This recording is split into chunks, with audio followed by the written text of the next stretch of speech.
the cover for Police. Court records reveal. They actually have court records of his lawyer, a transcript of his lawyer in open court talking about all the cases he made for the local Miami drug squad and the DEA and all this kind of stuff. All these drug cases this guy's ranting everybody else out. Okay, ranting all his friends out and setting people up. Now, you might remember I did a show with a former Proud Boy. I had him come on the show. He was supposed to come back and do a second show with me, but he had his own little alcohol and drug problems, and he got a little rude with me, and I said, listen, give me a break. I don't want anything to do with you, So he never came back for the second show. But he told me, I don't know if he told me on the air or off the air, but we talked in depth about how the Proud Boys were involved in dealing drugs. And I also have a copy of their Proud Boy Top Secret Manifesto that you can find for free at my Patreon site there. What else did I load up on the Patreon this week? I loaded up the lawsuit against the Dominion lawsuits I put up there. And the old, what are those things called? The grand jury report in Pennsylvania against the Catholic Church. I put that up there too. And it's like 700-800 pages long, but there's a 20-page summary that I've always said, one day I'm going to read this thing on the air, to read it to the audience.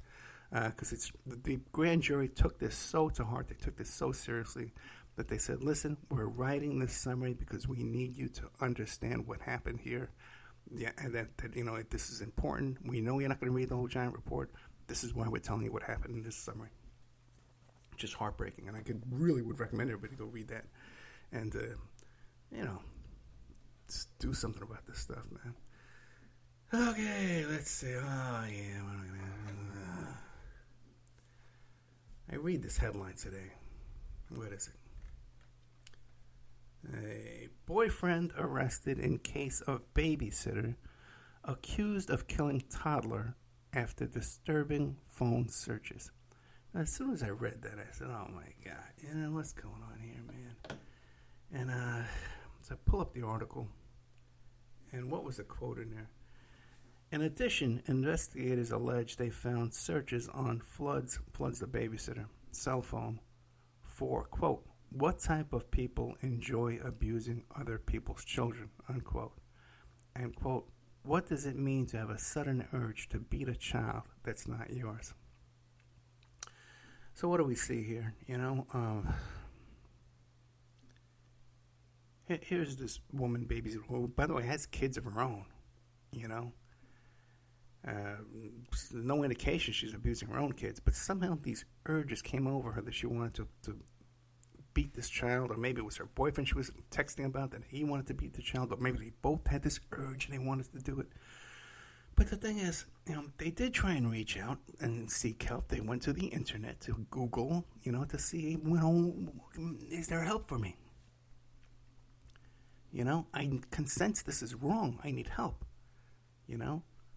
I need maybe, to see a doctor or a therapist or some intervention in my life to prevent me from doing something that I don't want to do, that I know is abhorrent, that I know is evil. No, what would be bone in my body? This is why I'm frantically searching on the internet, on my phone.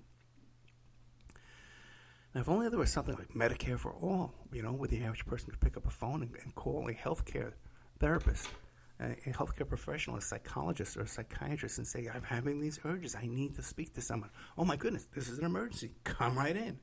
Or we can dispatch some help to you right now.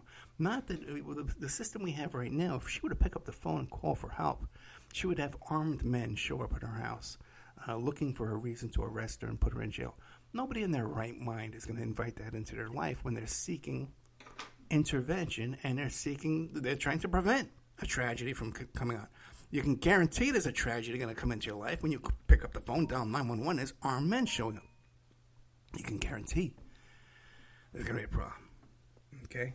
But this is something that can easily be solved. This is something that can easily be prevented, by just allocating funds in a way that's for people's benefit rather than passing laws that are arrest us or shoot us for everything we do wrong. Now, when I saw the pic of this little kid, this little boy, adorable kid, could be a girl, but it might be a girl, adorable little kid though, and it reminded me of this other case. Back in Las Vegas, I had seen in the news. No, I had seen on Twitter. The Las Vegas Metro Police Department put out a tweet on Twitter, a picture of this little boy. And if you Google his name was Daniel Theroux, Theriot. 3 years old, Daniel Theroux. Cutest little kid in the world. And 3 years old, and they had a little picture of a pirate's costume. I guess Halloween had just passed. They dressed him up as a pirate. And I remember seeing the tweet on Twitter. And this is back then I wasn't using Twitter. Well, I got like 4,000 Twitter followers now under Opperman Report. But back then I had barely 1,000 because I didn't put a lot of attention or bother with Twitter that much until I did my first appearance on TrueAnon. And I saw how much traffic they were getting from Twitter. And I said, I need traffic, So started building up my Twitter account. So this was a couple of years ago before I left Vegas. And it said that the kid was missing in Sunset Park, which is this big park in the middle of Las Vegas that's near the airport and near my daughter's old school, her preschool. And it's also near Mike Tyson's old house, and it's right attached to Wayne Newton's old, huge Shenandoah mansion over there. We had all kinds of peacocks and all kind of animals running around. So I saw this, and something in me just was moved when I saw this sheriff of the police department issuing this alert to come search Sunset Park. And I remember me and Vicky used to go out and get coffee, right? And one of the places that I didn't even like to go to, but she liked to, it was right by Sunset Park over there. And we drove by Sunset Park, and I saw some people looking for this little kid.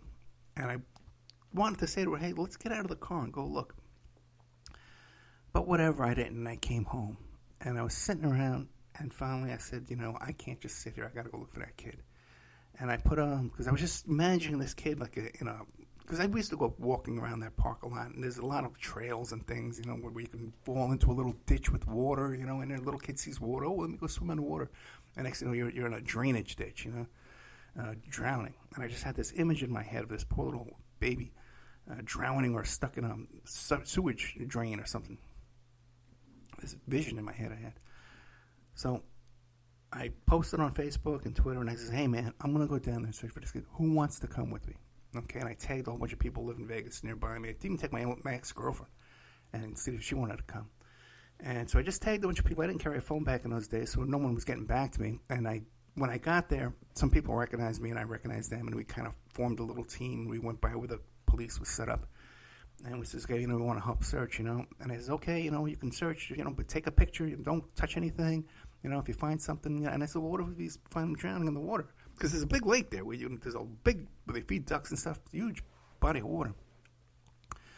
And I said, well, if you see a baby in the water, you pull him out of the water. But, if it's obvious, the kid's dead, try not to touch it. Not in, such uncouth language, but that's what the drift they were passing along to us. Oh, my God. So, I can remember us all, walking around, almost like in a line, and Daniel, looking for this little baby. And at one point, some cops were at the station. You could hear their radios and stuff like that. And we could hear that they were searching over at Lake Mead.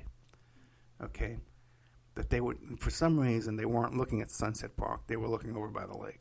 So, and something else happened. This is a long time ago. Something else happened. It also gave me the impression that the kid's not here. This story doesn't add up. And the kid's not here. But for some reason, we kept looking. Even when we were all convinced, we had all talked about this, and said, hey, if they're all over at Lake Mead, the kid's not here. They're not looking around here like we are. This is just, but for some reason, we couldn't stop ourselves, and we just kept looking like the Walking Dead, in shock. Now, it turns out that the 20-year-old mother, and her 40-year-old boyfriend, who were living with the boyfriend's mother in Las Vegas, they had just moved to Vegas, I think from Utah, something like that. And the 40-year-old boyfriend didn't feel that this 3-year-old was respecting him enough. So he was slapping the child and beating the child. And then he started pouring water over the child's head. And then ultimately he puts the pot on the stove, he heats up the water, and he pours the hot water over the child's head. So according to the story of these three that are living in this little tiny house, they went out to run errands, and the baby went to sleep. Now just imagine this, man. You got burns severe enough that it's going to kill you because the baby woke up dead, couldn't wake up. That's their story. The next day could not awaken. So they went out to run errands, and they left the baby with the grandmother, who was not the biological grandmother. She didn't care about this kid. And there's interviews with her. All she does is defend her son. Okay, it was the mother's fault. And all this crap coming at her. How she was not charged, I don't know. The mother and father, the mother and boyfriend, got 15 years to 45 years each. Okay? They both pled guilty. Now, how this grandmother wasn't charged with something, because she describes witnessing this happen. And she was the one that was left there alone with the baby while the baby's dying, and she doesn't call for help. Walked away from this without any not even a whisper. Nothing, a slap on the wrist. A ticket. Parking ticket. Nothing.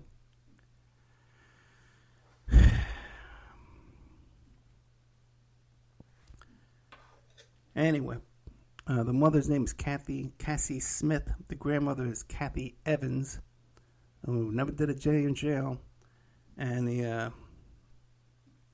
boyfriend is Joshua Oxford. They had another child, too, with Oxford and Smith together, where that child was taken into protective custody and Child Protective Services. Anyway, and that story just reminded me of the other one. And again,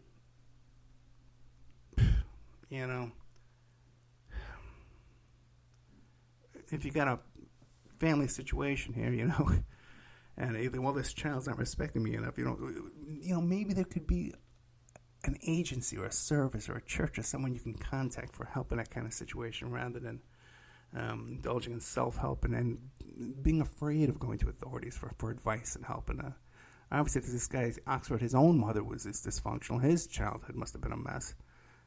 We had some kind of intervention in these kind of things. But we don't. We probably never will. Because good old capitalism, we're living in a capitalist system of government here. What matters is the profit margin and how much money you can make, and make money on medicine and healthcare and services to human beings. Which brings up this whole thing with this. Let's see where I want to go next with this. Okay, how about this? Capitalism, right?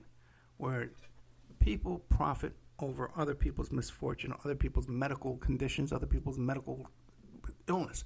Right now, I got a torn bicep. I got one arm. I can barely use my other arm at all. If I go to take my shirt off, it hurts, okay?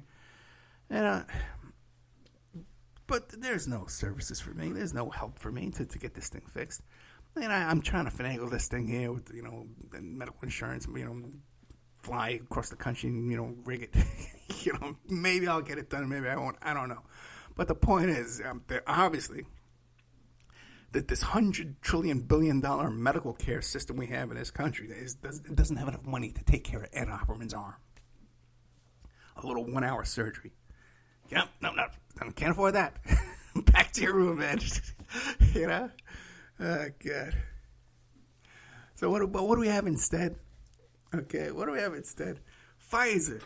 The Pfizer Corporation, a pharmaceutical business, right? They come out with a vaccine. They got a vaccine for COVID, right?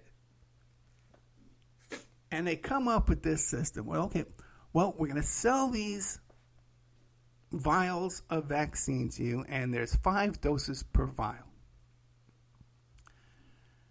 Now, somehow, somewhere along the way, the people start saying, well, you know what?